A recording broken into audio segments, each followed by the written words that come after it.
Scoring a Hollywood movie scene next on Music Surgery with me, Dr. Bob. Hey you guys, quickly before we get started, please hit the subscribe button and ring the bell. And don't forget to check out the Doctor's Lounge, my store, and the links to some great samples below in the description of this video. So I've been asked many times, what's it like to score to picture? It's super fun, creative, and you have to follow a lot of rules. Many times you have to do it quickly and around dialogue. Watch this. All right, you guys, so scoring a Hollywood movie, not the whole movie, but a scene. So let me show you what they gave me.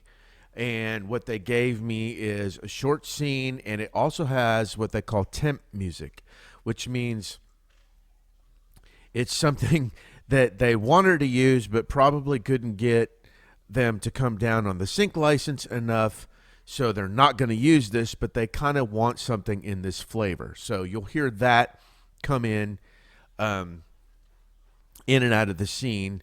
And let me just play this, and then we'll talk about it further. So here's what they sent me to score. Take a frittata. It's a crustless quiche. There you go. What'd you do to your hair? Oh, nothing. Say hi to Mrs. Gibson. Remember your manners.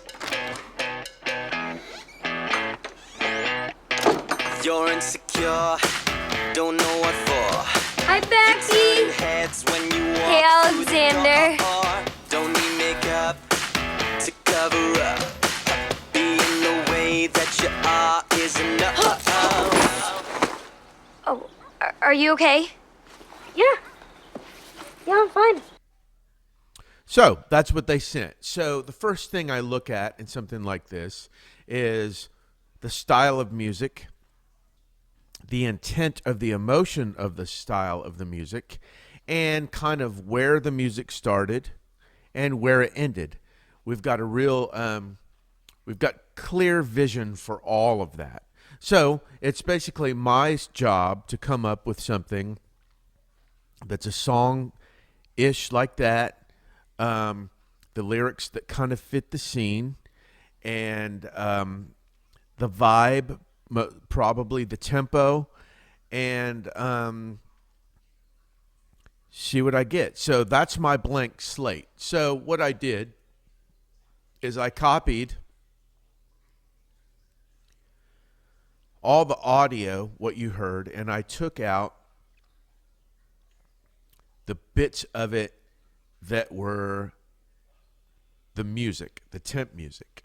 So now what you'll hear is the dialogue from the scene and the song that I wrote for it. And then we'll talk about the song. So here it is once again. Take a frittata. It's a crustless quiche. There you go. What'd you do to your hair? Oh, nothing. Say hi to Mrs. Gibson. Remember your manners. She's an angel from heaven, and she's looking at me. Hi, Becky. My heart skips, Hey, Alexander. oh, my head is spinning, corners of my mouth grinning. Oh, look at me falling all over my feet. Oh, are you okay? Yeah, I'm fine. So there it is. I think there's a couple key points in here. Let me play it and stop it, and I'll tell you. Take a frittata. It's a crustless quiche. There you go. What'd you do to your hair? Oh, nothing. Say hi to Mrs. Gibson. Remember your manners. She's an angel from heaven. Right there, where she's coming out of the car. She's an angel from heaven. I thought that was a really good timing moment. Let's go again. Take a frittata. It's a crustless quiche. There you go. What'd you do to your hair? Oh, nothing. Say hi to Mrs. Gibson. Remember your manners. She's an angel from heaven, and she's looking at me. Hi, Becky. My heart skips, Hey, Alexander. oh, my head is spinning, corners of my mouth grinning. Oh, look at me falling all over my feet. Couple more things we have there. Corners right here. Oh, my head is spinning, corners of my mouth grinning. Oh, look at me falling. there was corners of my mouth grinning, and we not only stopped when the other temp track stopped here. Oh, my head is spinning, corners of my mouth grinning. Oh, look at me falling all over my feet. Oh, are you okay? Which is when their temp music stopped, which is a great point to stop. But we also got the words in, look at me falling all over my feet, which he did in the scene. So I thought the timing, the tempo, everything matched up to this really well. Now, how do you start something like this? Well, it's easy if you have the temp music to kind of try to match it. You kind of have a tempo that's in place. But if not, I'll try to get a guitar or a drum machine, kind of get the tempo of the scene, which the main points of this scene for me to start and stop. Nothing. Say hi to Mrs. Gibson. Remember your manners. Is that transition when he's walking out the door. That's a good starting point. And we have an easy stop point here. Let me see if I can minimize this a little bit. Where he falls. Oh, Perfect. Get the music out right before you hear the sound effects of the ground. oh, are you okay? So the temp music roughly did that, but I think even if the temp music wasn't there, watching the scene enough, you start to see where things happen, shouldn't happen. Now, lyrically, I just tried to describe things in the scene, lighthearted, try to get into maybe their age group mentality with the lyrics, but the scene kind of tells you what it wants. A couple other important things. Now,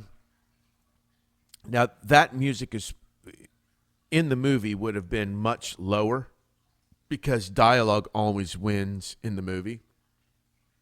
Another thing, I didn't get the scene. I think the scene got beat out by a popular song. I don't know if it was the one they used there or Third Eye Blind or something. So I didn't get it, but it was a great opportunity to not only have a fun day to work on it, but to also learn and to get my, another day to get my chops together with scoring to picture. Another thing you see here, this is my vocal, and this is the harmony vocal. You'll see I dip some things down while they're talking. Oh, nothing. Say hi to My bad. That was my guitar. Okay, here is my lead vocal and harmony vocal. You'll see some automation dip to get out of the way of the dialogue. She's an angel from heaven, and she's looking at me. Hi, Betsy. My heart skips. Hey, Alexander. Oh, my head is And back up then again. Dialogue always wins. What the actor says or actress says is also always more important than what the singer's singing behind it. So, I mean, I can even drastically bring this down more. Hi, Betsy. Hey, Alexander. oh, my head is spinning, corner. Or I could even take that out. Good things to remember. So if you do get a movie scene, you're not upset and all hurt that part of your song doesn't make it or the lyrics or whatever. It's always in support of what you're watching. Other than that, it's just a lot of creative work and trying some different tempos, chord changes, melodic things. If you have a piece of temp music, that really helps because you know what the directors kind of, when they play these scenes over and over with that temp music, they start to get attached to the temp music, the song, the vibe, and it's hard for them to separate that and hear something else. Many times, if it's a popular song, whatever, they don't want to pay the amount of money that it takes to put that into a movie, so they'll call someone to rescore it. So that's what happened here. Nothing out of the usual. Claps, drums, guitars, easy stuff. But another point that I want to make with this that's really, really helps you as a songwriter and a creative person is, even if you're not scoring a movie, pay attention to where you're watching movies or TV shows or reading a book.